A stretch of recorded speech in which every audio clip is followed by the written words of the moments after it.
Hello dear students. So in last lecture we were discussing about the modeling of biomedical signals. In that we have seen mainly we have focused on autoregressive modeling, and we have seen the different methods how we can represent autoregressive model using autocorrelation function, covariance method. So this topic is further extension to that. In this we will see the moving average modeling.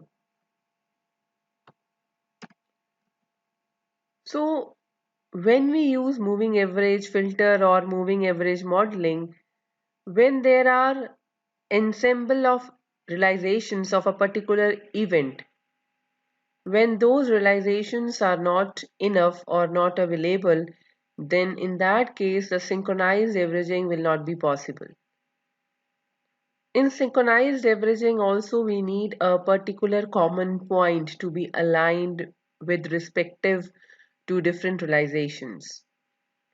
So we can, in that cases, we can use the moving average modeling.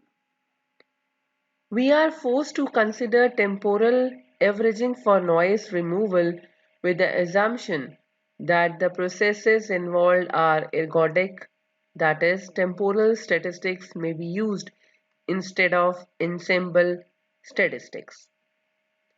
As temporal statistics are computed using a few samples of the signal along the time axis, and the temporal window of samples is moved to obtain the output at various points of time, such a filtering procedure is called a moving window averaging filter.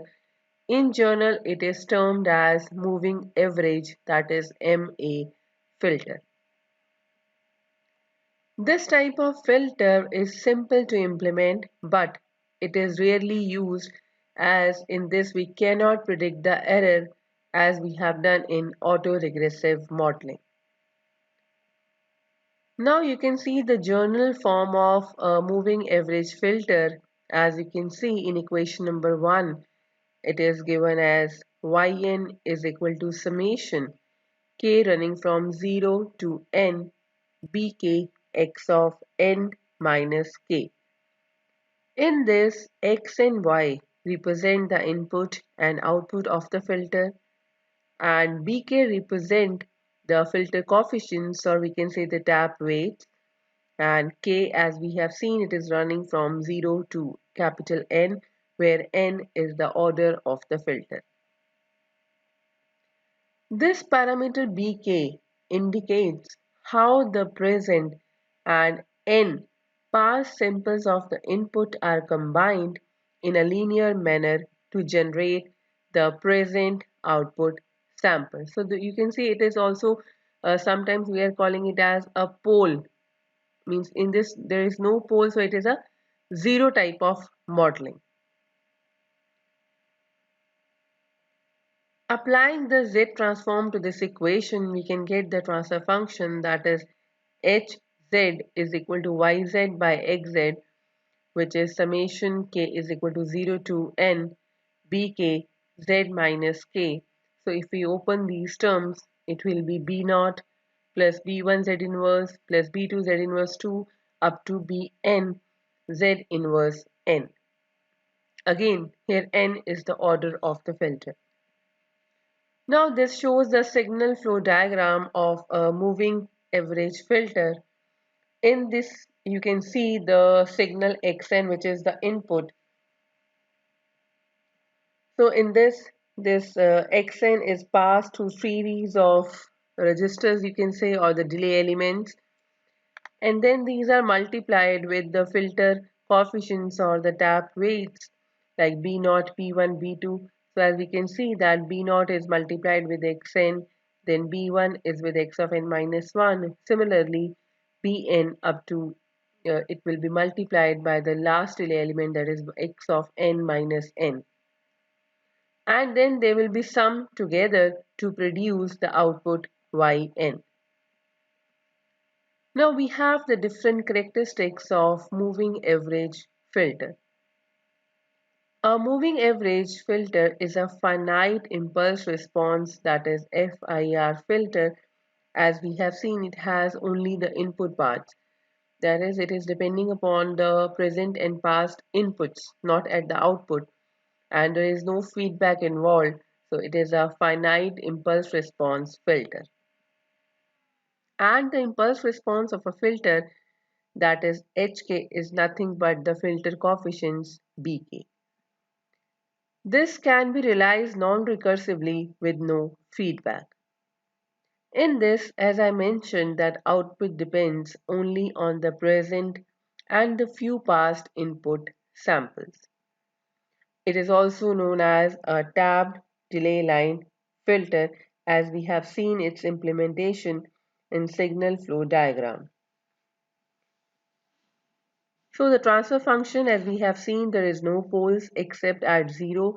The filter is inherently stable. So in this, there is no need to worry about stability except at z equal to 0, which mainly corresponds to the term yn. This filter has linear phase if the series of tap weights is symmetric, that is bk is equal to b of n minus k, or it can be anti-symmetric in the case bk is equal to negative of b of n minus k. Now in this, increased smoothing may be achieved when we average the signal samples over long timed windows at the expense of increased filter delay. So in this case, we'll discuss one example of a moving average filter, that is a Henning filter. As you can see in the equation number 3, it gives the journal representation of the Henning filter, and it is also known as a triangular filter. As you can see, there are the tap weights as 1 by 4, 1 by 2, 1 by 4, so that will form like a triangle. Also, all the weights, if you see, these are integers, so it is also known as an integer filter. Now if we want to calculate the impulse response, we can keep xn as delta n. So yn will be in that case equal to hn. So how you can obtain that? Equation number 4, you can see that hn is equal to 1 by 4 delta n plus 2 delta n minus 1 plus delta n minus 2. Now you can see the implementation of this.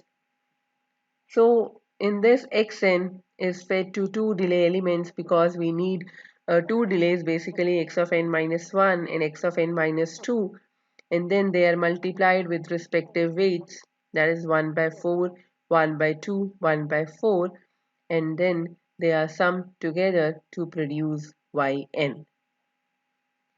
Now let's obtain the transfer function for this by changing it in z domain. So we can get the transfer function as hz equal to 1 by 4 whole 1 plus 2z inverse plus z inverse 2. So if we want to obtain the frequency response, the main objective means how we are used to obtain the frequency response is by substituting z as e raised to power j omega t, and we can assume that the sampling time instant as 1. So we can substitute this in hz to obtain the frequency response, and also to simplify the expression we can use the identity, that is e raised to power minus j omega as cos omega minus j sin omega. So by keeping all these things, we can obtain the frequency response as h omega equal to 1 by 4 whole multiplied 2 plus 2 cos omega multiplied with e raised to power minus j omega. Now from equation number 6, the magnitude and phase can be obtained. As you can see, this magnitude response in equation number 7, that is mod of 1 by 2 times 1 plus cos omega, and the phase is nothing but minus omega. So if you see the spectrum of this Henning filter, so we can see that it is having the constant, or we can say almost a higher magnitude response up to, you can say, 400 or 450 hertz, and also it has the linear phase. You can see it has the linear phase, and we can analyze in this that the magnitude is not drooping very fast. So if you look at 20 decibel, basically the 20 decibel down, this is basically showing the point of 20 decibel down, or the slope of negative 20 decibel. So you can see that we have to go up to 400 hertz. So it is very slow kind of reduction. So this shows that with this filter, only very high frequency terms can be eliminated. So if we want to improve this, we have to increase the number of taps that give us a better kind of averaging, that means the better filtering characteristics. So for that we have another kind of moving average filter that is having 8 tabs. So we are calling it as a 8 point or 8 tab moving average filter. You can see the representation of its equation is 1 by yn is equal to 1 by 8 summation k is equal to 0 to 7 x of n minus k. So you can see it is a kind of all the tap weights are equal in this case, all are 1 by 8. So how we can again determine the impulse response? We can do that by keeping xn as delta n, and we can solve the equation to obtain hn, and finally then we can obtain the transfer function by changing it in z domain. So the transfer function will be hz equal to yz by xz, that is 1 by 8 summation k is equal to 0 to 7 z raised to power minus k, that is equation number 11. Now further, if I want to obtain the frequency response, again I have to substitute z as e raised to power j omega t, and then by keeping capital T as 1, and finally using the identity, that is e raised to power minus j omega as cos omega minus j sine omega. So we get this equation as 1 by 8 multiplied with whole, I will just say the bracket 1 plus exponential of minus j 4 omega into 1 plus 2 cos omega plus 2 cos 2 omega plus 2 cos 3 omega. So this whole is multiplied with 1 by 8. So we can say by this, because it is having all the cos terms, so it is symmetric, and also the maxima in this will occur at omega equal to 0. Now let's see the pole 0 plot of this. As we have seen this, we have obtained the equation. So there will be poles at different locations. So let's assume there are signal, we are assuming the signal is sampled at 1000 hertz. So there will be zeros, because as we have seen in this filter we have only zeros. So zeros will be at frequencies 125 hertz, 250 hertz, 375 hertz, 500 hertz, and also at other symmetrical locations. Now let's look at the spectrum, that is the magnitude and phase response of this filter. So it is clear from the magnitude response that it is approximately 0, as you can see, at 125 hertz. So we have seen that it has zeros at 125 hertz.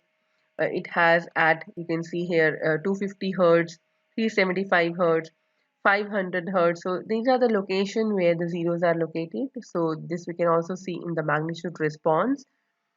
And also if you see that it is drooping very quickly, we are getting minus 20 decibel reduction, and if we are interested in 3 decibel reduction, it is coming at approximately, you can see, at the 50 hertz.